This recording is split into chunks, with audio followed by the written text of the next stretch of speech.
Average at best cornhole here. I have a hybrid material bag from BW Cornhole, the Evok L. Now, I didn't know what to expect when I picked this series up, but I was a little surprised. Yes, it is an L version bag, and you do have all the benefits of an L version with the added forgiveness, the little bit more whole bodiness, but there was still some backbone to this bag, so it definitely wasn't overly floppy or too thin, and it did pack a little bit of action to it. I was excited to throw them, and I can't wait to get to explain the bags to you a little bit more. Jumping right into the materials, I said it was a hybrid material, and it is. This is Kadid. So this is the fabric that's also found on CBC NV, SW Bagco Ltd. Also, if you go into the ACL, it's on the Brotherhood Guardian and the Titan Dart. Fast side, that's the common 9-speed fast side. This is Smooth Rave, or it's also known as the Pro Sniper Viper fast side. Because of those materials, BW Cornhole rates these bags at a 6 on the slow side with a 9 on the fast side. I have seen other companies rate this slow side a 6. I think that's a little bit too fast for this slow side. It is when it's brand new, but it does slow down some, and I think it settles right at the 5.25 mark. This series, they are slightly above that medium template, and I think I credit the looseness for it in the fill of them. They do feel larger than a medium template, and they definitely have that medium thinness. I don't think they're overly thin, but with the mixed fill you get in this bag, it definitely flops out when you're grabbing it, because the round beads kind of roll over your hand, so it is a little floppy. And like I stated, it does have a mixed fill. It is an awesome mixed fill.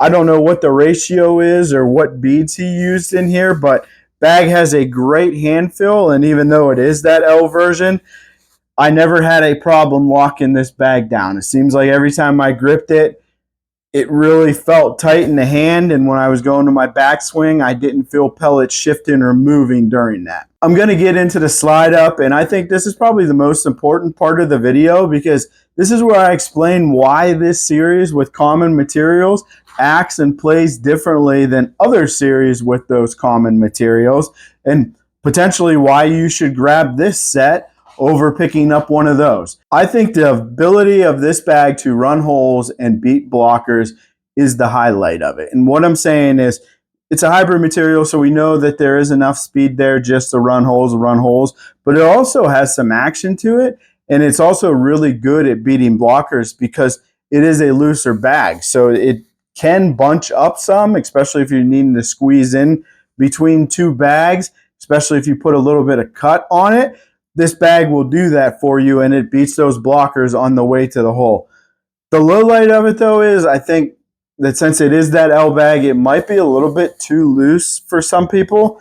I really didn't hear anybody complaining that was coming around and throwing with me. Everybody seemed to like that hand feel, but I know there's a group of people out there that cannot stand a bag that has a little bit of flop to it, and I think that's going to be this bag's downfall. This series, it's very forgiving, even with that mixed fill, but I think it's complemented well with that looseness, and I really didn't see too many bags kicking really bad. I mean, it is going to have a little bit of kick to it, but I play with a lot of people that don't throw the flattest of bags, and I never seen anything like jumping off the board because it kicked way too much. I was really impressed with the whole bodiness. And it's not just because of the drip that you get from that mixed fill. You also have that looseness, so the chances of it grabbing the hole when you're off target or your shot's a little errant is increased, but also because you can manipulate it a little bit and throw those cut shots and get your bag headed in the direction of the hole. So I did see drip from it with that hybrid material and that mixed fill, but I think it was more than just drip. I think it was the bag is able to be manipulated to get it going towards the hole. They did tend to bunch a little bit more when you're trying to collect, and I didn't see any crazy collects with the bag, but it is an L version, so I think that we can expect that because the bag is a little bit looser, and sometimes you're going to be trying to collect loose material instead of, a nice big wad of beads. Definitely no issue straight on. So if you do lay a blocker right in front of the hole or you lay a hanger in the front of the hole, you're going to be able to clean that up with ease. I just think where it struggles, if you're trying to pull a bag off from the side, it's not going to be the greatest at that. The bags, I mean, they're hole runners, they're blocker beaters. I mean, yes, you can lay a block with the bag, but I don't really think you're using this bag for that. Probably the Evok L would be, I mean, or just the regular Evok would be a better dirty style bag. I think the L versions typically are way better hole runners. So, and you can lay a blocker right in front of the hole and push through it and clean that up. Or if your opponent lays a blocker that's like literally right in front of the hole, I don't think there's enough action in this bag to make like a really, really harsh cut to beat that blocker. It'd be better at just pushing through it. And what I found with this bag, I've been practicing this shot a lot, and I think the name of it is a fall shot. And I think this bag was really good at it. If there is a bag right in front of the hole and there's not enough room to cut around it, but you want to leave that blocker there, you do the fall shot. And what I mean by that is you put a bunch of tilt on it, and instead of trying to do like a lift shot where it would smack down and lift up over the bag, sometimes you hit like right on the front corner of it or about halfway, and it comes down and it falls on the bag, but then falls past it into the hole. So it's not really a true cut shot or a roll shot. It's more of a fall shot. Just literally think of the bag being straight up and then hitting and then falling in the hole, because that's the only place it has to go. You can pick these sets up at bwcornhole.com. If you want to investigate the company a little bit, there is a Facebook group you can join that's at BW Cornhole. It's not really a page, it's a group that you go into and you can talk to other people that throw BW bags. The website, it is fairly stocked. There's a lot of different logo designs and different colors. It seems like the turnover on the website is quite often. I've been following them for a little bit now.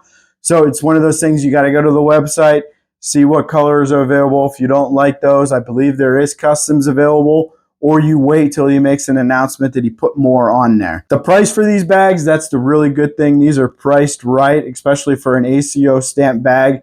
They're $65 for a set. If you're someone who just wants to put a ton of bags in the hole, I think these Evok Ls are a great option for that, because they are a little bit active, but they're just really good at running holes, especially using that looseness to your advantage. And the mixed fill in there, you know, it is going to add drip to the bag, and it is going to not want to settle until it falls to the bottom of the hole. And let's be honest, it's $65 a set. It's hard to find really good bags at that price anymore. It would definitely be worth the price to try these bags out, especially if you're not familiar with these materials and you're looking for something, you know, to see if you like it or not. And I just want to end this with, if you're going to be average at something, be average at cornhole.